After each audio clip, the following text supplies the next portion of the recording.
Welcome back, everybody, to the War Room Live. I'm your host, the Political Offender. Thank you for stopping in and giving me your time today. Make sure to hit that sub button, hit that like button if you support the channel. As well, leave a comment down below. Let me know what you guys think about the show. With that, also follow my page, The Patriot on TV, which is on X, Twitter, or you can look up the Political Offender. You'll find me there for any updating news. With all of that out of the way, let's go ahead and dive right into our first story of the evening.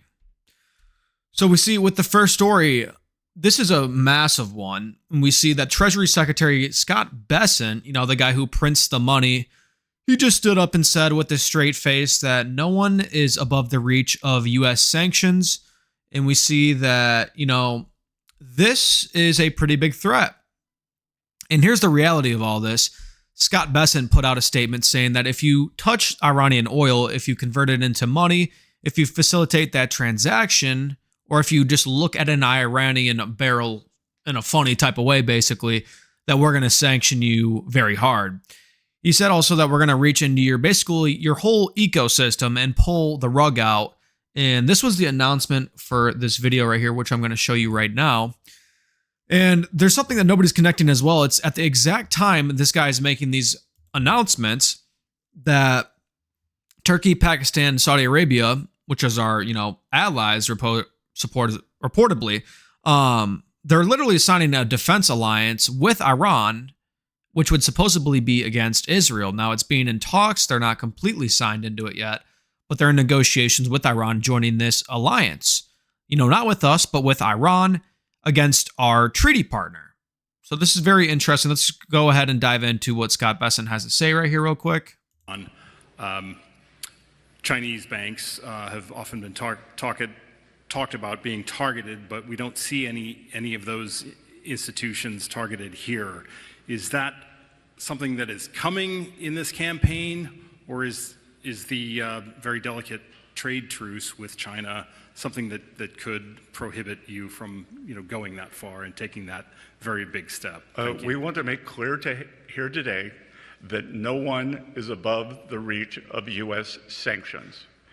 That if they facilitate transactions and are part of the ecosystem that turns Iranian oil into money, into repression, they will be targeted.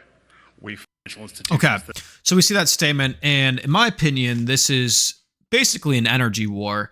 Globally, I believe it's a global energy, just absolute war. And the reason why I say that is because the supplies, the energy sources, and all of these energy alliances are all being redrawn right now.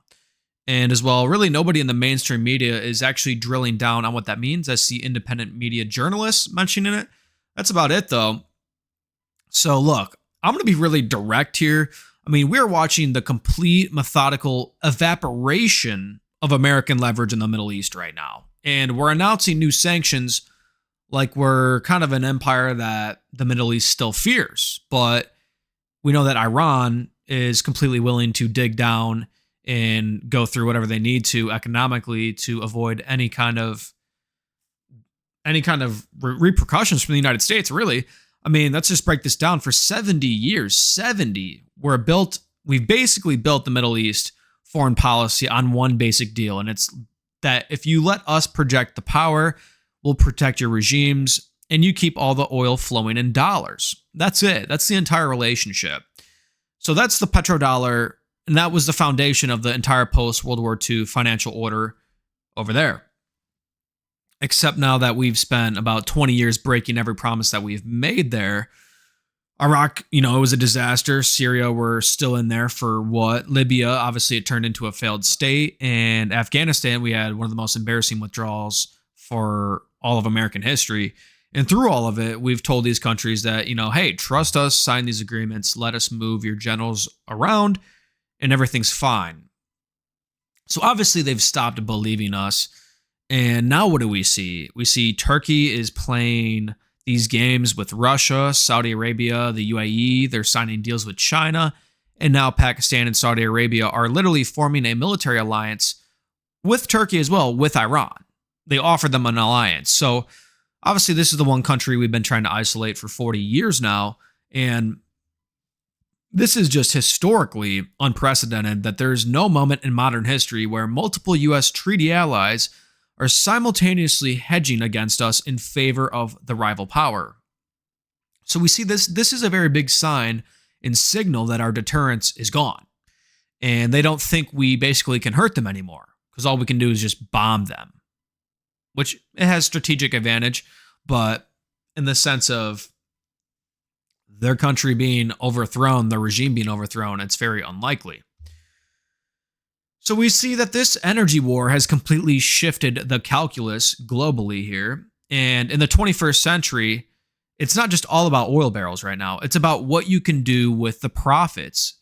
It's about whether you can convert those revenues into military capability, into infrastructure, as well into a competing financial system. What Iran can't really do right now, but they can put it into their military capabilities with launching drones and missiles, which they can deter the United States with as long as they can threaten the global energy supplies in the region. And right now, obviously, we know the Iranians are watching the Russians get sanctioned into a parallel financial system, and they're surviving. And we're seeing as well that they're watching the BRICS countries find workarounds. They're finding and watching the dollar's grip on the throat of global commerce starting to loosen. So when Scott Bessent stands up and he says, we'll sanction anyone who deals with Iranian oil, what they're hearing in Tehran, what they're hearing in Islamabad, Pakistan, they're basically hearing we're desperate enough to make threats we really can't enforce. And if you think about it this way, we've sanctioned Russia. Russia's fine.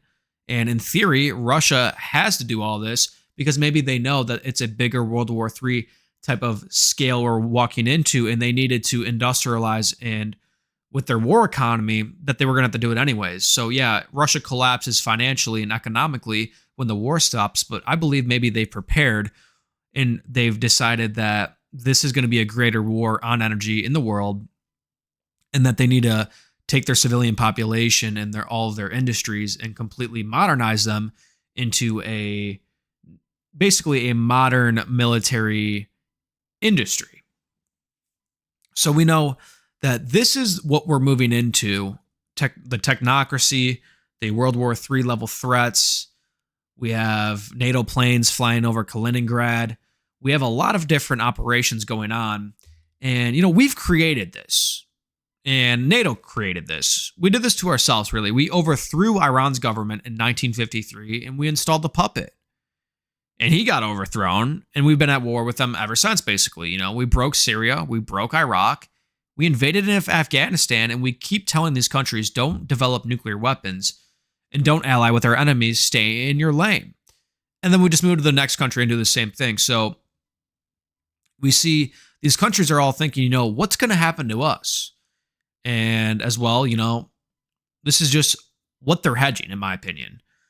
So they're hedging against America in 2026, and even Europe's even weaker. So we're wondering where this is going to end up geostrategy-wise, geopolitically. We can kind of see everything's moving towards a global energy war. So with that, I believe it's all about future positioning. Kind of like I said, it's whoever controls the transition to whatever comes after oil. If it's these new type of energy grids that are going to be coming out, these new rare earth minerals, lithium, this technology, they're positioning themselves for the next century. Supposedly China's mining this special element that helps them. It's like an energy source on the moon, theoretically, and allegedly China's mining on the moon for these supplies that powers entire energy grids. And I'll get into another story with that later on. I'll make that up. I'll show you guys some of the articles I've seen on all of that. But anyways, the historic irony is just brutal here. We've built an empire on economic coercion, and it was our thing. We perfected it. The dollar is our weapon, and it, forever has been our weapon. But now it's kind of turning into a liability. And we've seen with these high treasury bonds almost returning the same as stocks. Stocks return 7 to 10%. We're seeing 5.3%, 5.4% bonds. They're 100% guaranteed. So very interesting where the economy is going. But anyways, with that first story out of the way, let's go ahead and dive into our next piece of news that we have for you. And we see that Iranian state media releases a video, and you would consider this science fiction 5 years ago, and I'm not exaggerating when I say what just happened is a measure of how close we are to a absolute nuclear war with Iran. And so Iranian state media, the state television apparatus directly connected to the IRGC, released a professionally produced video this week putting a $10 million bounty on Barron Trump's head, the president's son. We saw about a month ago that they put another video out a month ago on, where to find Melania, where to find Barron, and they're putting out even more information. So this is, like I said, the second time they've done this. 3 weeks ago, the same media outlet with the similar production quality put out a video as well. We see the trigger here is Trump announced, obviously, these economic sanctions, which is designed to collapse the Iranian economy. So their response is to broadcast a hit list featuring, the president's kid and the first lady. So while it's propaganda, let me tell you what this actually means, because it isn't just a threat, it's signaling. This is a regime in a free fall, sending a message to every type of proxy actor, every radical cell, sleeper cell in America that, every true believer in their cause, that the gloves are off and the family's on the table and to go ahead and move on them. So they're quite literally burning diplomatic credibility on a televised murder threat against, the president's son and wife. And maybe it's because they're panicking, but I don't know, because this is very weird. They haven't lost all their conventional leverage. I mean, they don't really have that many diplomatic cards left to play and not many economic tools, but they can still threaten global energy supplies. And they're signaling to their base and their proxies that the regime will go anywhere to pursue, which there's no more red lines for them. So they're saying attack families, attack civilians. This is, permission structure basically saying for their proxies to go do this.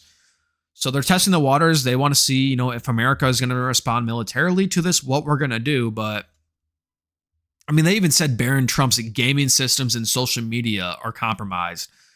So I don't even know if that's true. I mean, how can you believe anything they really say? But I'm not here to panic you guys, but we're at a moment where an enemy nation is openly targeting the president's son and wife.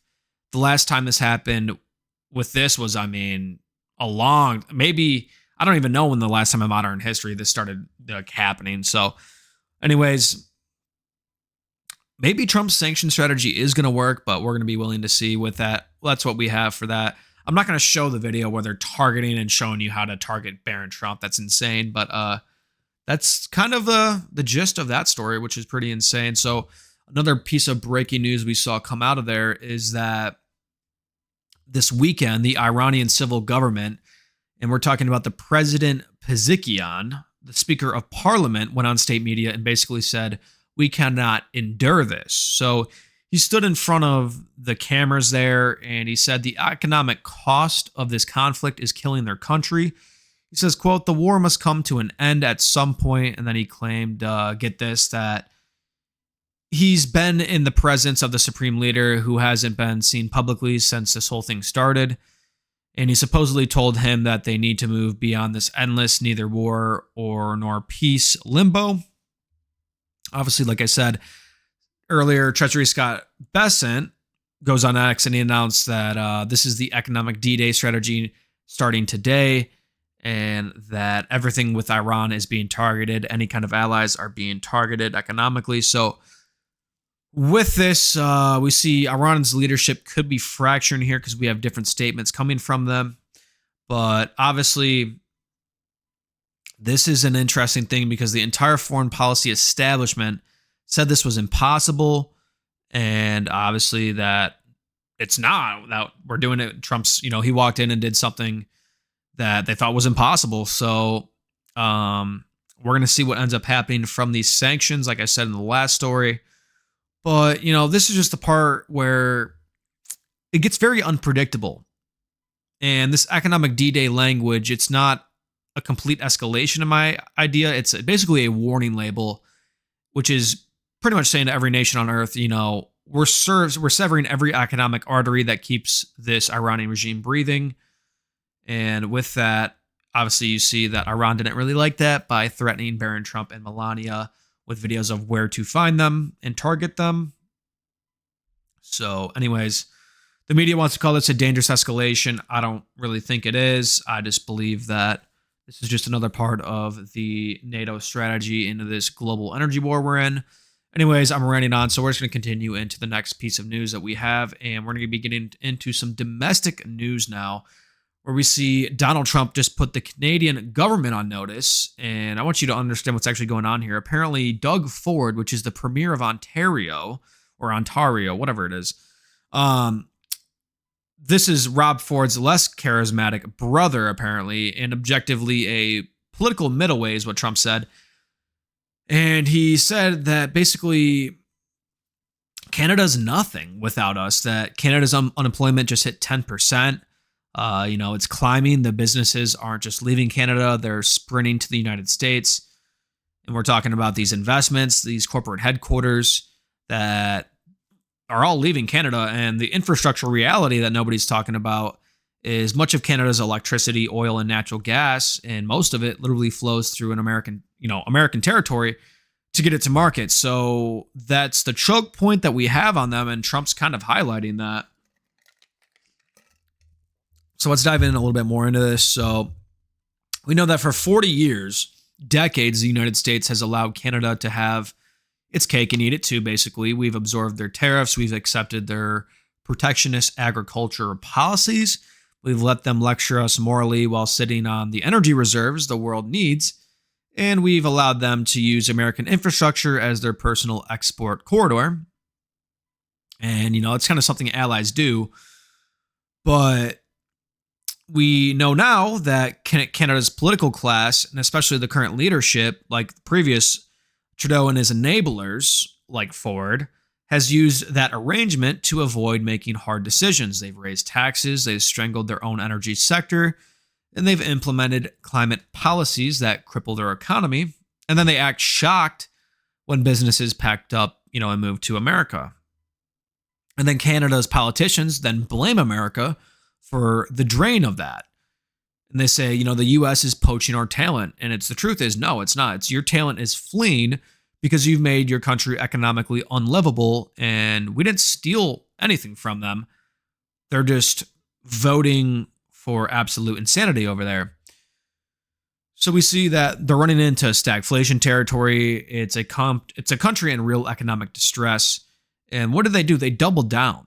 Their premier runs his mouth, and Mark Carney, their governor of the Bank of Canada, basically oversees a currency that's getting demolished. So these people are literally asleep at the wheel, and it's not hard to see that. So we know Canada's energy exports are worthless without American cooperation. Those pipelines, like I said, they go through our territory, and their electricity grid, we manage very critical nodes of it. So our infrastructure makes everything they do there possible. Without the United States, Canada and Canadian energy exports don't reach global markets. And without us, the resource wealth is just resources sitting on the ground. So it's just simple geography. It's the physics. It's the reality of what's going on. And the president laid that out, that either you get your act together and you negotiate in good faith, which means accepting that American workers and American families come first in U.S. foreign policy, or we start using the leverage we've always had, and we've just never deployed on you. So it's nice because it signals something fundamental, that the era of America apologizing for being the strongest nation on earth and the era of accepting disadvantageous arrangements for the sake of being, responsible and rule following is finished. So, all these countries, they need to understand that the calculus has shifted and we're in a period of American recalibration. And I do believe this is one good thing that Trump has done. So shout out to him for that. But you guys know I criticize him when he's doing bad things, and I give him the props when he's doing good things. So with that, let's go ahead and move into our next piece of news, which is a very weird one. You guys know how much I hate this guy. So left-wing streamer Hassan Piker, with millions of followers, okay, he just went on air and said this, and I want you to hear this very clearly, that if Jews in America keep putting this idea out there that they are singularly invested in Israel, eventually someone's going to come around and take action, not against the state of Israel, mind you, but against American Jews. So basically, let me just translate that for you. He just threatened a violence against American Jews, saying, that we're going to come get you, is pretty much what I believe he's saying here, allegedly. And it's not a hyperbole. It's not a spin. It's what he said on camera to millions of people. And obviously this started, and if you didn't know, it started on August 20th, where Hassan Piker was going off on a fake audio recording. And this is important because the audio is fabricated, purportedly, of Michigan State Senator Jeremy Moss saying his entire career is about supporting Israel. And Moss, who's Jewish, says it's BS. But Hassan Piker didn't care about the facts. He used it as a springboard to do what he does best, which is to stoke this rage and hint at violence. He said this, that you're running around basically tying your entire identity to a country that will inevitably be seen as basically Jewish ISIS.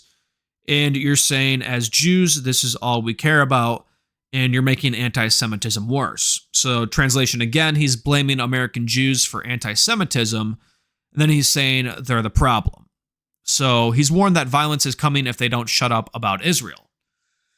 And you guys know I don't really support a lot that's going on in Israel right now. I don't think a lot of people do, but when you have a scumbag like this just come out and say that, there's going to be some kind of violence be happening to American Jews because of their policy, that shouldn't be happening to any kind of party at all. So to be fair, the Democratic establishment's response, they came out swinging, saying Hassan Piker's calls for violence against American Jews are unacceptable. And she called him a hack who thrives on hate. Even the Abdul El-Sayed, the Democratic Senate nominee Hassan Piker actually campaigned for, had to distance himself with this statement about anti-Semitism being a scourge. And I've told you guys the Democratic Party is going to have to be trying to throw him away because he makes all these inflammatory statements that makes their position extremely hard for voters to vote for them. So some of the Democrats are saying the real thing, but, the El-Sayed guy still won't fully disavow him, and he's appeared on Piker's program the day before the primary. And this guy's also been campaigning with Piker multiple times. So when the heat came, he gave the statement that basically says, anti-Semitism's bad, but can we also talk about gas prices now? It's pretty much what he's saying. So he's not even disavowing this scumbag. So we see the American left does have a violence problem, and they have a scapegoating problem, and Hassan Piker is the perfect mirror for both of these. He's literally built an empire with millions of followers, real cultural influence on a simple formula that he takes complex geopolitical issues and he reduces them to identity grievance, and he finds a group to blame and he hints at the consequences. And it works because it feels righteous. It feels like you're fighting the powerful, but the people he's targeting, they aren't powerful. They're just normal citizens. Okay. So he's not just operating in a vacuum here. He's got a pipeline directly into Democratic politics, and he campaigns for their candidates, which honestly I'm cool with because he just makes them look more like morons. And as well, we know that this guy is also being investigated for being funded by a billionaire who runs these shows, basically, where influencers go to these trash hole countries and make them look like they're a lot better than they are, like Cuba. So anyways, that's what's going on with Hassan Piker. You guys know I got to get in on him sometimes, but that was the story that I saw popped off with him today. Anyways, with our last piece of news we have for you guys, we see Sunday morning in East Palestine, Ohio. This town got chemically obliterated and forgot about by everyone. A while ago this happened. But anyways, this guy here in New York, his name is Jed York. He's the majority owner and president of the San Francisco 49ers. He got arrested not for a parking ticket, but for soliciting prostitution.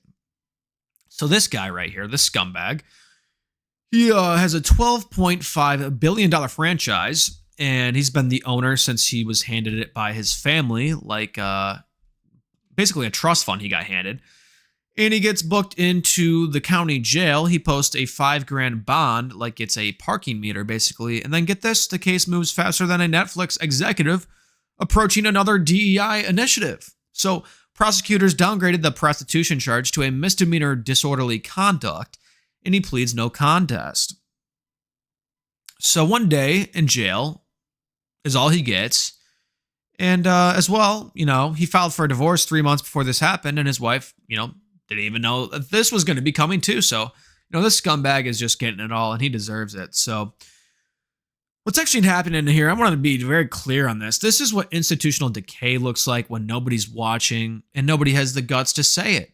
Jed York, this guy's worth somewhere north of $2 billion, okay? This guy who's never had to want for anything in his entire life. His family built their fortune in real estate and as well a Silicon Valley machine. He inherited a multi-billion-dollar sports franchise before he was even old enough to basically understand how to do basic calculus, which I don't think he even understands how to do anyways. But, this just goes to show you that the rot is also just completely at the top. This guy has unlimited wealth, unlimited access, and it can't satisfy anything in his life anymore. These people are so spiritually hollow that they need to hunt for depravity in some trash hole in Ohio. No offense to the prostitutes out there, but this guy, you are a absolute loser, dude. You are worth billions of dollars and you're having to hire prostitutes from Ohio, man. Yeah, you deserve to go straight to hell. Anyways, the 49ers, they haven't said a word, not a statement, not a, we're aware, nothing. And obviously the media is just going to move on here. So this is basically what happens when you have a ruling class that's completely disconnected from any kind of consequences. And he has no accountability that's going to come to him either because he's a billionaire. So obviously this is just next level insanity, in my opinion, that this is the world we're coming into where billionaires can get caught for human trafficking, prostitution stuff, allegedly. And they just get walked off on a misdemeanor charge and they do 1 day in jail. So, this guy's a literal predator and they're like, oh yeah, he's a billionaire. Well, he can do it. It's fine. He's a billionaire. So if anyone else who was poor and just normal was doing this, they would be sent to prison for like 20 years. So I just wanted to bring that up. Anyways, guys, that's kind of what I have for today so far. I look forward to getting more news to you guys this evening. Please hit the like button, hit the sub button if you support the channel. I really would appreciate that. Also, leave a comment down below. Let me know what you guys think about the show. Give me your comments. And with that, I'm the Political Offender. You're watching The War Room Live. Follow me on the Patreon TV as well if you guys want to catch any updates from me on X. With that, I will see you guys in the next one.